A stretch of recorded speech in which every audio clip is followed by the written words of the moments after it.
right? Straight eighth note delay, straight, again, reverb is pretty simple, play, I might have used a slightly more complex echo or used some different echoes in different spots, but again, it's not a remix. It's not a reinterpretation of the mix. It's emulating the original mix. Okay?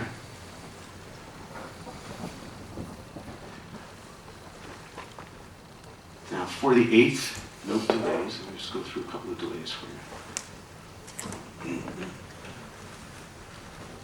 In this case, I end up using Wade's H delay. How to set the lo-fi mode. Now, we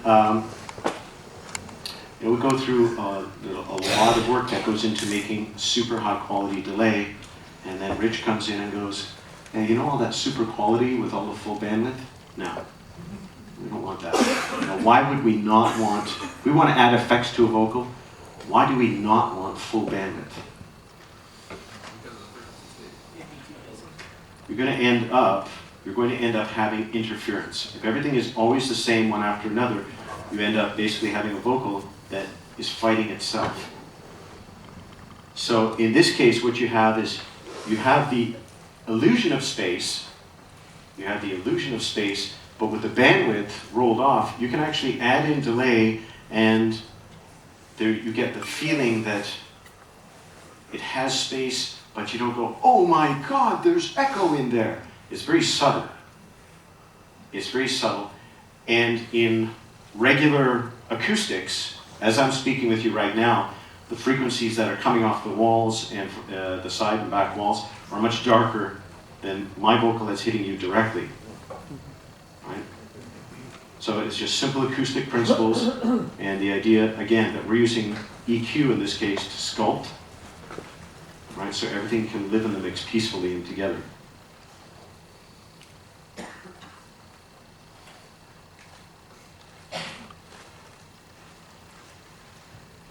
Now, if I were doing a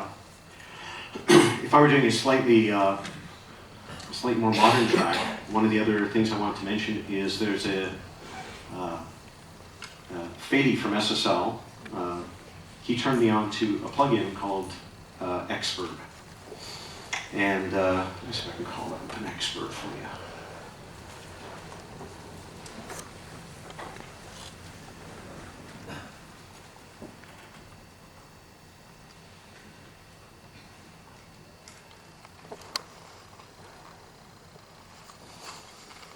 Okay, this plugin, I just recently learned about this. I've been on a hunt for a machine because I end up doing a lot of classic artists, and I've been looking for, I think, a lexicon for ADL. You go into a studio, if you're familiar with it, if you're not familiar with it, if you've seen photos of studios, you'll see a white box with a half dozen faders on it. And literally, it was on 9 out of 10 studios in the 1980s and 90s. It's still there. Very expensive machine. It's been discontinued for quite a few years. It's very hard to find. It's one of my favorite units. And the funny thing is there are a few algorithms that it has. One that I use a lot on drums was one called Wild Spaces. And I've been trying to get literally dozens of things to do wild spaces, because I actually called Lexicon and I said, do you have anything that, no, but I really like, no, but it would be really useful, no. So after dealing with that for a while, this plugin does a remarkable job at emulating that 480. So this is actually the first thing. This is the first thing that I found where I went, I can actually do this, because I've actually dropped in 480 settings into this, and it's frighteningly close. So I haven't spoke with the guys about exactly what the magic is behind it, but it's one of those things that if that's the type of sound that you're looking for, that it's kind of a secret gem out there. What was the name of it? Because I'm reverbing my reverb.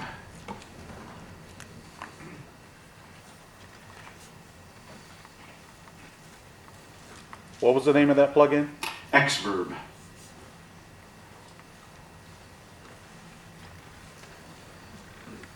Okay, so I just want to touch on a few things. As does anybody do you do any recording work for other people or just yourselves? For other people as well. Okay, I just want to talk about what are we doing to stay current and competitive.